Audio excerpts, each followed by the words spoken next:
Hi there. Today I wanted to take a look at something all of us guitarists could do a little bit more of, and that's going to be practicing our scales all the way up the neck in a couple different keys. In today's video we're going to be taking a look at the major scale all the way up the neck, and I'll also show you everything you need to know to be able to play any major scale all up and down the guitar neck. Today's video is going to use G major as our example because G is a nice one where we can follow it all the way up the neck. The major scale is a 7-note diatonic scale that consists of the root, 2nd, 3rd, 4th, 5th, 6th, and 7th. And then of course that repeats as we go up. I'm going to play each example nice and slow, so hopefully you can follow it, but if I'm moving too fast for you, you can always of course rewind the video or slow down the playback speed when I'm playing. But without further ado, here's the first position of our G major scale. Pay attention to my fingers as I do this because some of the fingerings will be better than others. But so here is my G major scale in first position.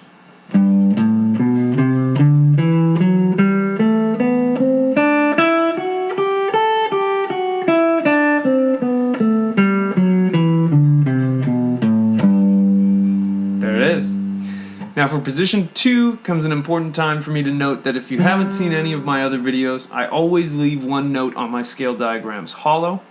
That is the root of the scale, and it's also to be your starting and ending point, so that when you're practicing the scales, you actually hear it as a G major scale, rather than an A Dorian scale in this position, for example. So we always want to start and end on that, so what that would look like is I'll play this all the way up, all the way down, all the way back up. So here's me doing that, guys, slowly, or a little bit more slowly, and then I'll talk about the fingering because there's a little bit of trickiness in here where we go.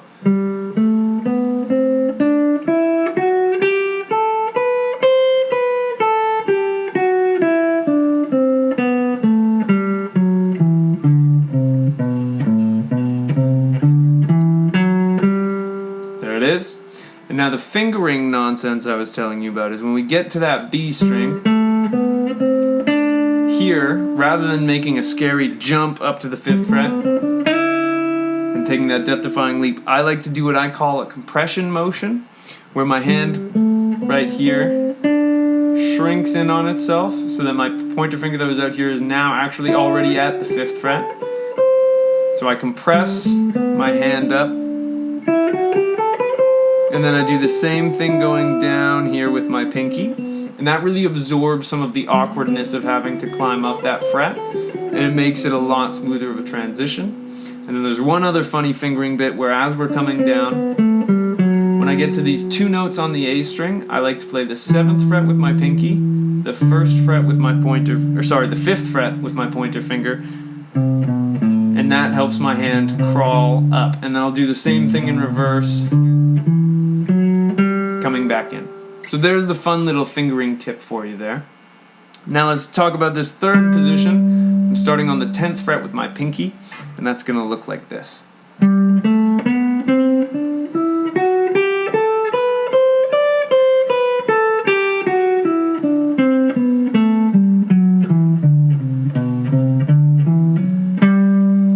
There it is.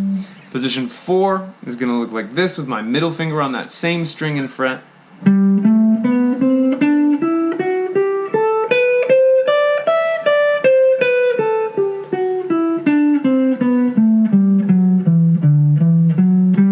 Now the same thing happens here with the compression motion when I come.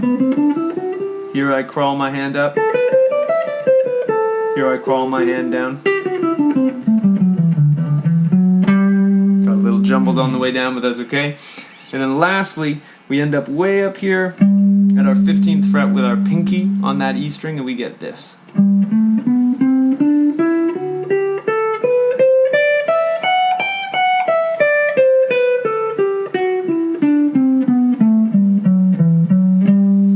Here, when I play with my pinky there, if I go up, here I do the same trick that I did in the second position where I play the 12th fret with my pointer finger and the 14th fret with my pinky. Then I compress my hand out. Here I compress my hand in to absorb that jump. then I do the exact same thing in reverse.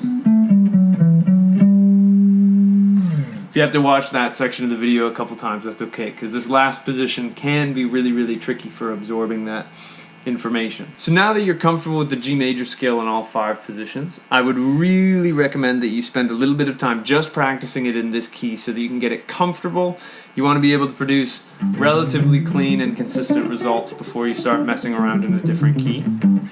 But what I'm going to do is I'll show you now how you can move everything that you know about this G major scale into another major scale. So let's say we want to play a song that is in the key of C major. What I'm going to do is I just need to take those hollow starting and ending notes and make sure that they fall over the note C. So if we're targeting a C, I want to find, it's going to be on the E, A, or D strings. I want to find the lowest C that I can play on the guitar.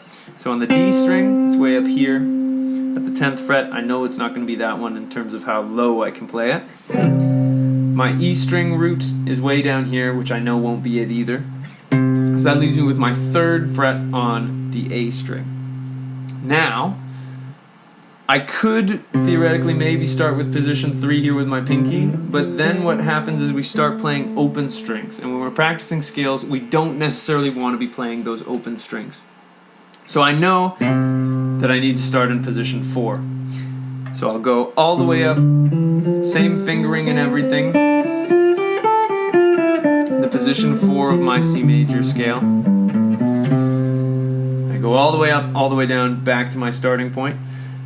Now, since I already know that I'm in position 4, this is the beauty of those positions, is that they stay in sequence. So I'm in position 4, I know that my next position will be position 5, which is my pinky on this 8th fret now, because the 8th fret of the E string is C. And if I go up here, we go 1. I didn't do my preferred fingering there, but there we go. I'm going to do that guy one more time for you.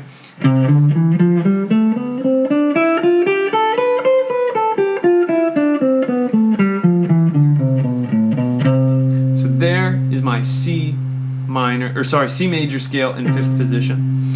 Now, position 5 is going to loop back to position 1. So that's with my middle finger on that 8th fret, and that's going to look like this.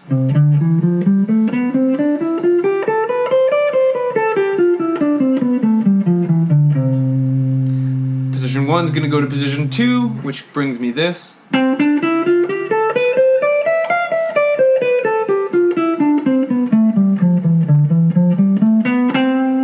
Position 2 is going to lead to position 3, which will be my final position because I started in position 4. After doing this, I will have worked my way all the way back. That's going to look like this.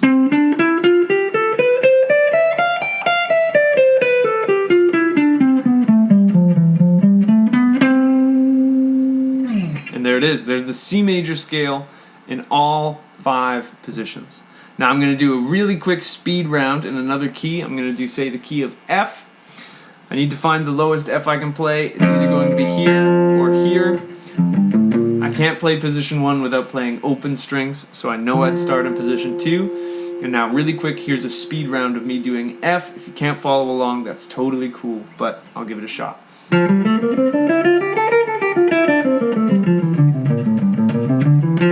Position 2 is going to go to position 3.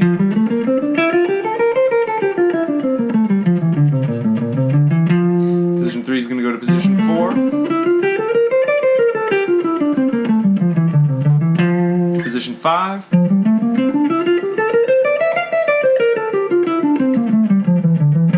And lastly, position 1.